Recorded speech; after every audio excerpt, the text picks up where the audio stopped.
noite, meus irmãos. Graça e paz do Senhor Jesus. Espero que tiveram uma ótima semana abençoada na presença de Deus. E agora, começando mais uma semana, que não seja diferente, que também seja na presença do Senhor e continue sempre firme e constante, sempre abundante na obra do Senhor, sabendo que o nosso trabalho não é vão no Senhor.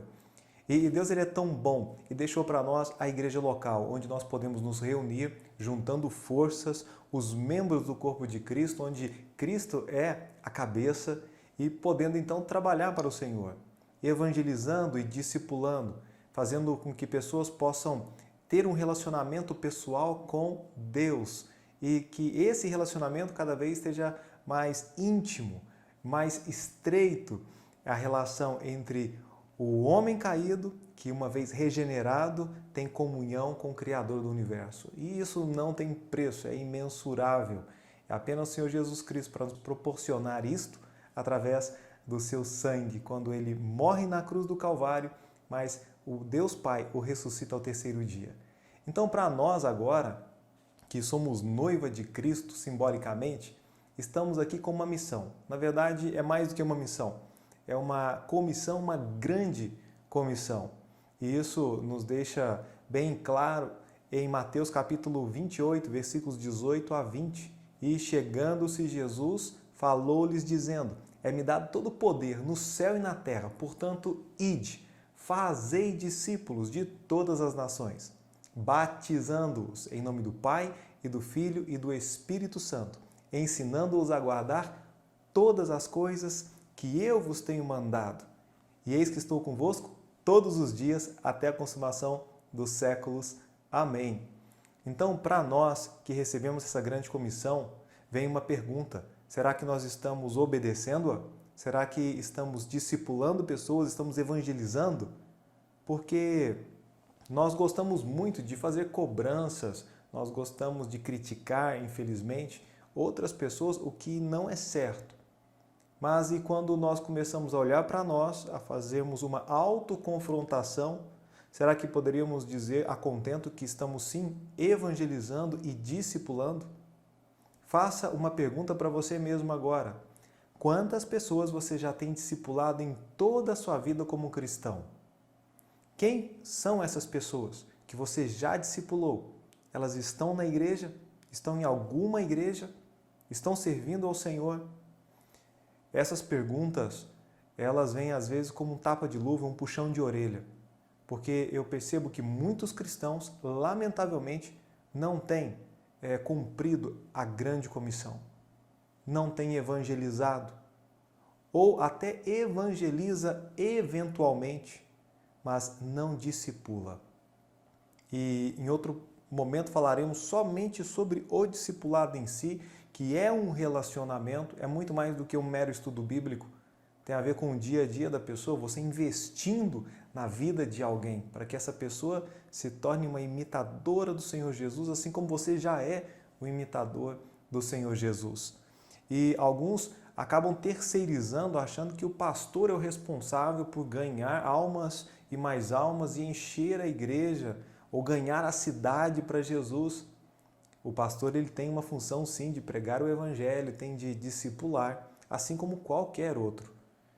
E o pastor tem a ver com apacentar o rebanho, a cuidar dele, para que ele tenha sempre pastos verdejantes, água limpa, abrigo e proteção contra os lobos devoradores, contra os mercenários, contra pessoas que vêm para tentar se apropriar do rebanho de Deus, que foi comprado com o sangue do Senhor Jesus Cristo.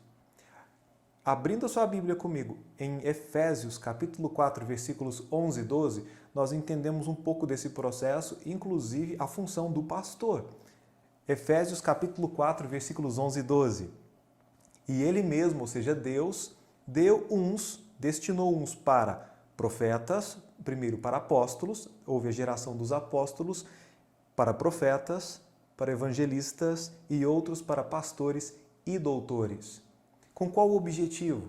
O versículo seguinte nos explica: querendo o aperfeiçoamento, ou seja, o treinamento, a capacitação, a instrução dos santos. E os santos são os salvos, os remidos, os crentes, querendo que eles sejam instruídos, capacitados. Para quê? Para ficarem na igreja, sentados nos bancos, calados e omissos?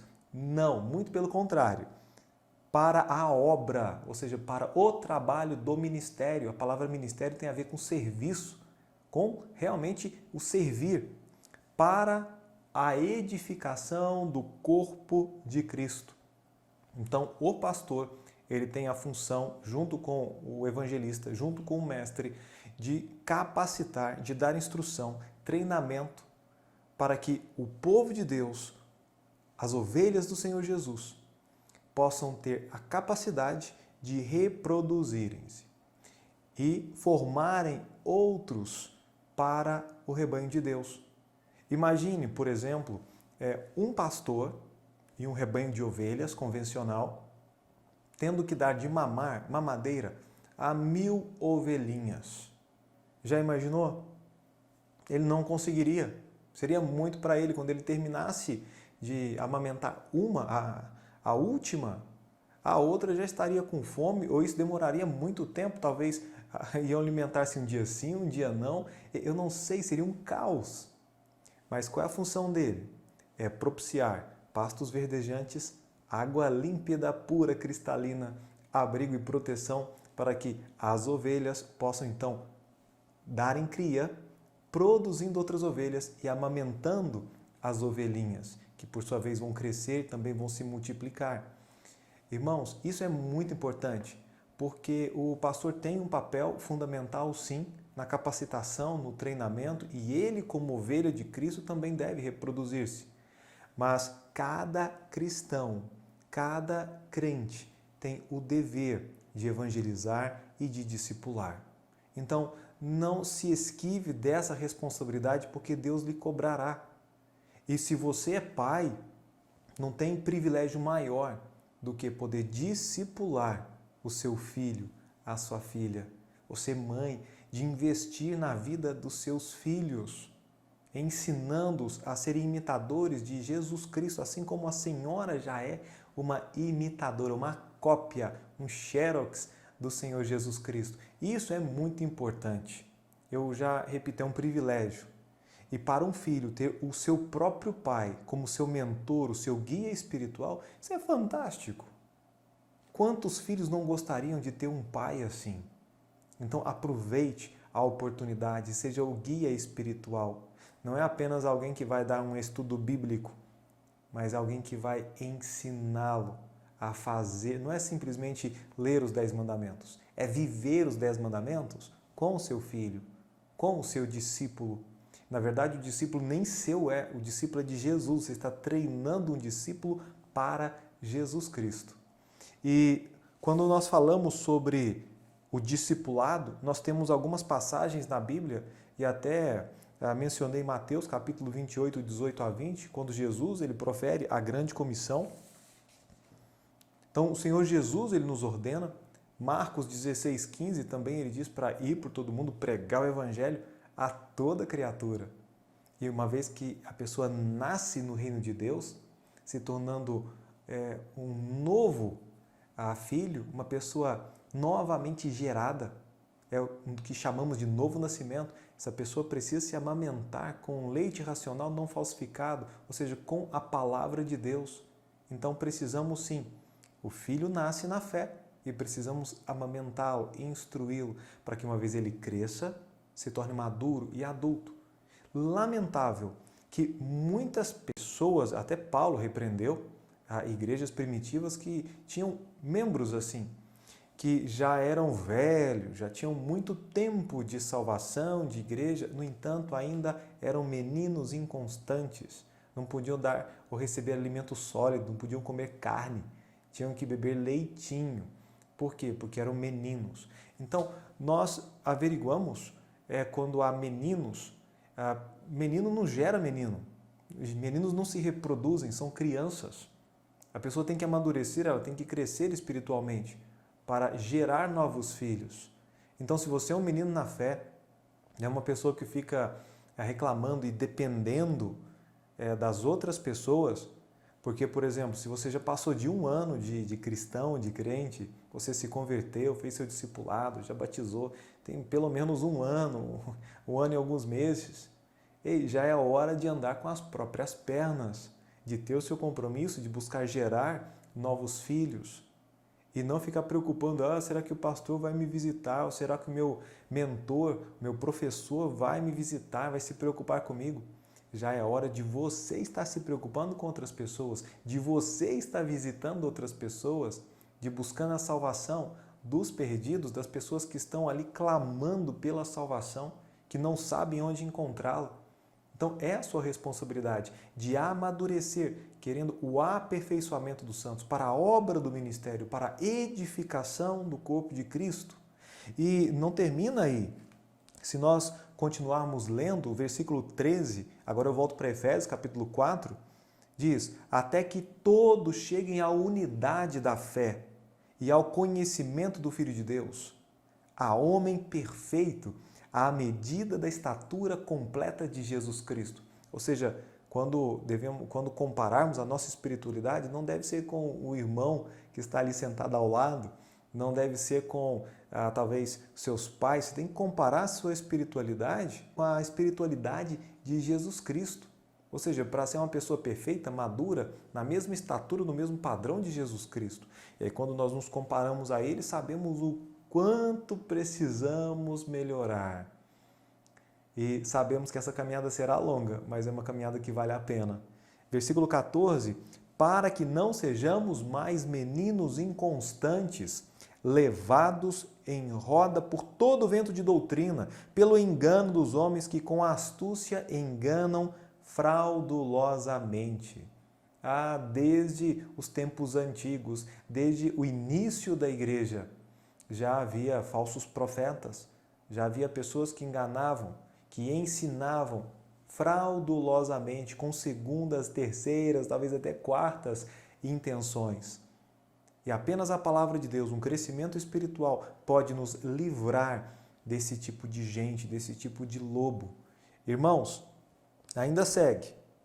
Antes, seguindo a verdade em amor, cresçamos em tudo naquele que é a cabeça, ou seja, Cristo. Versículo 16, do qual todo o corpo bem ajustado e ligado pelo auxílio de todas as juntas, segundo a justa operação de cada parte, faz o aumento do corpo para a sua edificação em amor. Olha que bênção! Tudo isso tem a ver com os membros de Cristo, do corpo de Cristo, e cada um de nós. Eu não sou a igreja, eu faço parte da igreja. Então isso é diferente. Algumas pessoas dizem, eu sou a igreja não é um prédio, eu sou a igreja. Isso é errôneo. Claro, a igreja não é um prédio. Tá? O prédio é o local onde a igreja se reúne. Mas nós, separadamente, somos apenas membros do corpo de Cristo. Nós temos uma participação na igreja. Talvez um é o olho, outro é a boca, outro é um dente, outro é o pé, outro é o joelho. Mas nós sozinhos, um joelho sozinho não pode dizer eu sou um corpo humano. É parte de um corpo humano. Ou uma mão não pode sozinha dizer eu sou um ser humano. Eu sou parte de um ser humano. Então nós somos parte da igreja. Isso é importante, do qual Cristo é a cabeça. E o que a cabeça diz para o corpo? Olha, o corpo você precisa se multiplicar. Corpo você precisa discipular. Então o próprio Jesus, o nosso mestre, ele diz isso. E também os primeiros cristãos, eles discipulavam. Nós temos o livro de Atos, que conta a história da igreja. Atos capítulo 2, versículos 41 e 42. Abre lá sua Bíblia, Atos 2, 41 e 42. De sorte que foram batizados que de bom grado receberam a palavra. E naquele dia agregaram-se quase 3.000 almas. E perseveravam na doutrina dos apóstolos e na comunhão e no partir do pão e nas orações. Então, eles perseveravam na doutrina dos apóstolos e para isso eles precisavam receber discipulado, treinamento, capacitação. E eles tinham comunhão, isso é importante, não ficavam cada qual na sua casa, eles se juntavam, eles participavam e também tinham um momento no partir do pão e também nas orações eles estavam juntos. Isso é a igreja primitiva.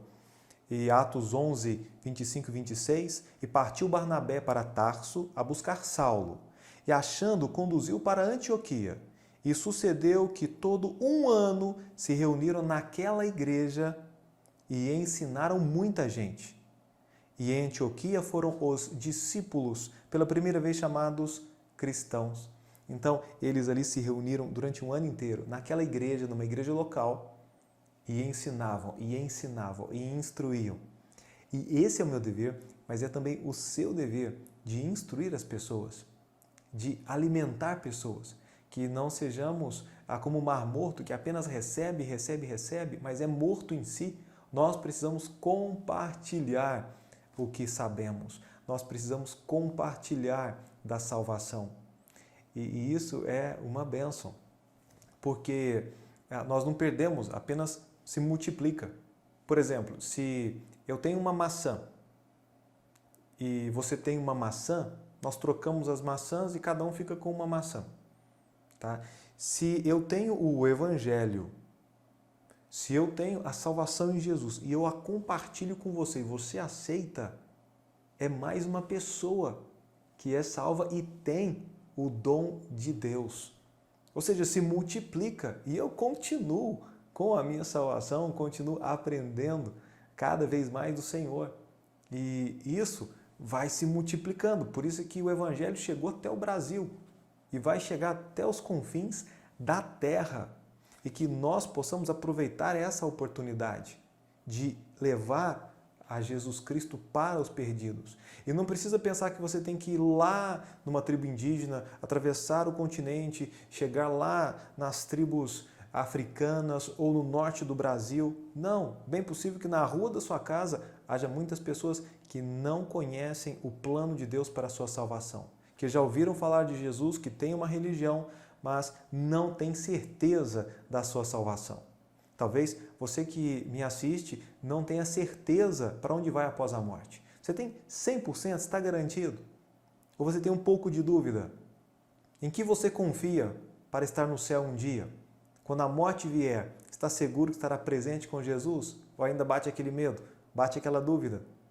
Porque se estiver com dúvida, é bem possível que você ainda não conhece o Evangelho da salvação, que é essa graça, um favor imerecido. Nós não merecemos, mas recebemos em Jesus. E vale a pena, porque o Senhor Jesus Cristo, na cruz do Calvário, Ele morreu para perdão dos nossos pecados. E o que nos separa de Deus são os nossos pecados. Quando nós nos arrependemos dos nossos pecados, quando viramos as costas para o mundo, para o pecado, dizendo: Senhor Jesus, eu creio que o Senhor é Deus, eu creio que o Senhor morreu, que o Senhor foi sepultado e ressuscitou dentre os mortos. Eu entrego a minha vida ao Senhor. Lava-me, salva-me, dou-lhe a minha alma. A Bíblia diz que todo aquele que invocar o nome do Senhor será salvo. E, meu amado, o Senhor Jesus Cristo, Ele salva completamente, de uma vez só. Ele não salva a pessoa a prestações, Ele não salva parcelado, é de uma vez, através do poder do seu sangue. A Bíblia diz que com o seu sangue nos lavou dos nossos pecados. Se você crê nisso, se você confia 100% em Jesus Cristo para a sua salvação, a Bíblia diz que você é salvo, que você recebe o Espírito Santo neste momento, no momento em que você confessa que Jesus Cristo é o Senhor, que Ele pode e Ele vai lavá-lo dos seus pecados e lhe dar vida eterna. Então, essa é uma bênção que devemos compartilhar e você pode recebê-la pela fé, gratuitamente. A Bíblia diz, porque o salário do pecado é a morte, mas o dom é um presente, é uma doação, o dom gratuito de Deus é a vida eterna por Cristo Jesus, nosso Senhor. Romanos 6, 23. Espero que você tome posse dessa promessa de que aquele que tem Jesus como seu Salvador, que recebe a Jesus como seu Salvador, tem a vida eterna. A Bíblia também diz em João 5,24, na verdade, vos digo, que quem ouve a minha palavra e crê naquele que me enviou, tem a vida eterna e não entrará em condenação, mas passou da morte para a vida. Quantas bênçãos! Por isso precisamos pregar, por isso devemos cumprir a grande comissão. Meu amado, minha irmã, sim, continue evangelize na sua cidade, evangelize na escola, evangelize no trabalho, evangelize na rua, evangelize no pedágio, evangelize através de promessa de fé, porque os missionários vão onde nós não podemos ir. A Bíblia diz que devemos ir até os confins da terra e temos alguns missionários que temos o privilégio de sustentar que estão indo para os confins da terra. E quando nós patrocinamos, investimos nessas pessoas, nós também estamos evangelizando, ainda que de forma indireta. E um dia nós teremos parte nos seus galardões, nas pessoas que entregaram a vida a Jesus, nas pessoas que foram salvas, nas famílias que foram transformadas, nos casamentos que foram restaurados porque Jesus Cristo começou a reinar ali. É bem possível que você possa dar testemunho de como era a sua vida antes de Jesus e agora quando Jesus tomou posse da sua vida, do seu ser, o que Ele tem feito para você.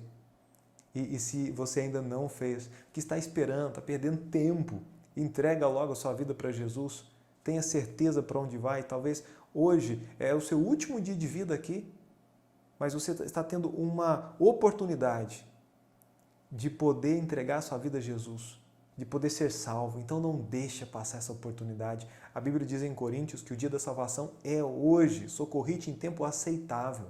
Eis aqui hoje o dia da salvação. E você que já é salvo, que está perdendo tempo, que não está discipulando alguém, vai discipular alguém, vai procurar alguém para discipular. Ah, pastor, eu não sei. Ore, fale, Deus, dá-me uma pessoa para eu discipular. Pelo menos uma pessoa que eu possa investir a minha vida, investir o meu tempo, para que essa pessoa possa entender de Jesus, que essa pessoa possa amar o Senhor Jesus assim como eu o amo. Ore a Deus, tem certeza que se você orar com todo o seu coração, Deus vai lhe responder e vai lhe dar pelo menos uma pessoa neste ano para que você possa discipulá-la. Então, a igreja discipulava. Atos 14, 21 diz: e tendo anunciado o evangelho naquela cidade e feito muitos discípulos, voltaram para Listra e Icônio e Antioquia. Então, fazendo discípulos, seguidores do Senhor Jesus Cristo. Nós não vamos levar as roupas que vestimos, os carros que usamos, as casas, nada disso vai conosco. A única coisa que nós podemos levar para o céu é a nossa própria alma, lavada, salva em Jesus Cristo e as pessoas que nós ganharmos para o Senhor Jesus. Já parou para pensar nisso? Quantas pessoas irão ao céu porque tiveram encontro com você e você anunciou-lhes a Jesus Cristo? Porque todo o resto vai se deteriorar com o tempo, onde a traça e a ferrugem tudo consomem, onde os ladrões minam e roubam. Mas quando uma alma é salva, por isso que uma alma só, já vale mais que o mundo inteiro, porque o mundo inteiro perecerá, os céus e a terra passarão, mas a palavra do Senhor não passará, e a palavra que salva. Quando a pessoa ouve o evangelho da salvação, entregando a sua vida a Jesus, essa pessoa muda o destino da sua alma. E já pensou? Você tendo esse privilégio, ter essa participação? Evangelize, vale a pena, mas vale a pena. E vale cada segundo do seu tempo evangelizando. E se é para investir em missões, seja com material evangelístico, com folhetos, não sei qual sorte de material, com viagens missionárias, vale cada centavo porque estamos investindo na eternidade. O resto vai perecer. Seu carro novo vai virar uma lata velha. Todos esses carros que hoje são uma lata velha, um dia foram novinhos, zeros, tinham cheirinho de novo. E hoje são latas velhas, enferrujados, que ninguém dá nada por eles, encostados. Mas quando nós investimos em almas, investimos em pessoas, cada alma que é salva, ela se torna filha de Deus. A Bíblia diz sobre o segundo nascimento. A Bíblia diz, o próprio Cristo disse que se a pessoa não nascer de novo, ela não pode ver o reino de Deus, ela não pode entrar no reino de Deus. E apenas através do Evangelho a pessoa pode ter a salvação e se tornar filho de Deus. A Bíblia diz em João 1,12, mas a todos quantos o receberam a Jesus, deu-lhes o poder de serem feitos filhos de Deus aos que creem no seu nome. A pessoa só se torna filha de Deus quando ela recebe e crê em Jesus Cristo. Então, nem todo mundo é filho de Deus, mas somente aqueles que creem em Jesus. E agora eu pergunto, você tem falado de Jesus Cristo, anunciado Jesus Cristo, através da sua vida, através dos seus lábios, através do seu testemunho? A sua família conhece de Jesus, os seus colegas de escola. Sei que estamos em pandemia, há um recesso, alguns aí pensando que vão perder o ano, mas eu pergunto, você tem se preocupado com a salvação dos seus colegas? Porque talvez um dia Deus possa lhe cobrar, porque você era luz e você apagou ou ofuscou a luz de Deus na sua vida. Ao seu professor, aos seus professores, nós temos uma responsabilidade muito grande, que Deus levante homens e mulheres, jovens, rapazes e moças destemidos, corajosos, para que possam anunciar Jesus Cristo, a tempo e fora de tempo. Somente através do discipulado há um crescimento sadio na igreja. Se não houver discipulado, a igreja não cresce de forma sadia. A igreja pode inchar, pode ter muita gente, mas se não houver discipulado, não há crescimento, não há maturidade. Então, a igreja que não dá entendimento, ela passa a dar entretenimento. E aí todos ali, crianças, meninos na fé, inconstantes, não sabem nem o que querem, querem apenas brincar. A igreja deixa de ser igreja e acaba virando uma creche cheia de meninos e meninas imaturos. E nós sabemos que se deixarmos aquelas crianças ali, crianças não geram outras crianças, porque não têm maturidade, não alcançaram o nível de serem homens e mulheres. E tem problemas, muitos problemas. E nós, sim, devemos compreender que para a nossa igreja ser saudável, deve necessariamente, de forma assim obrigatória, ter discipulado e um bom discipulado.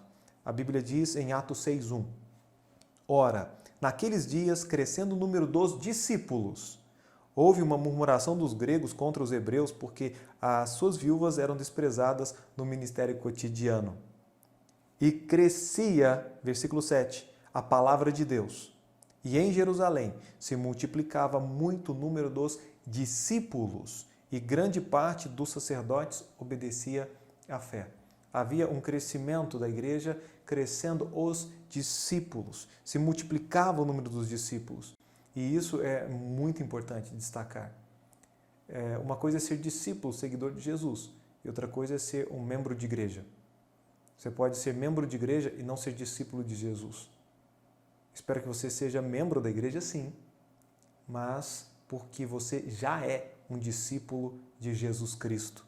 E há um preço do discipulado. O preço do discipulado é alto, investir na vida de pessoas. Mas o preço do não discipulado é maior ainda, porque o preço do não discipulado implica em casamentos destruídos, em filhos rebeldes, em prostituição, em mortes, em fornicação, em crimes, em tantos pecados e crimes hediondos, porque pessoas não foram discipuladas por Jesus Cristo, em satanismo, ocultismo e tantas outras formas de paganismo, porque pessoas estão em trevas e precisam conhecer a luz. Então, aqui fica essa reflexão. Você tem discipulado alguém? Quem você tem discipulado?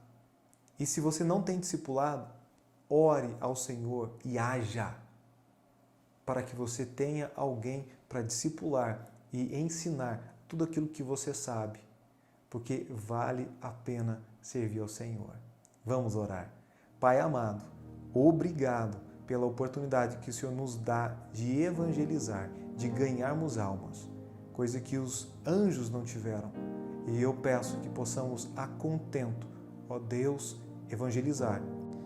E se há alguém que não tem a certeza da sua salvação, que não sabe para onde vai após a morte, eu peço a Deus que o Evangelho, que é a morte, o sepultamento e a ressurreição do Senhor Jesus Cristo, possa, Pai, fazer com que essa pessoa seja salva, que ela creia em Jesus, que ela que invoque o nome do Senhor Jesus e seja salva. Ó Deus, por favor, que ninguém se perca, mas que todos venham ao conhecimento da verdade. Abençoe, que o Espírito do Senhor possa tocar os corações e que o Senhor Jesus possa salvar essas preciosas almas. Em nome de Jesus. Amém.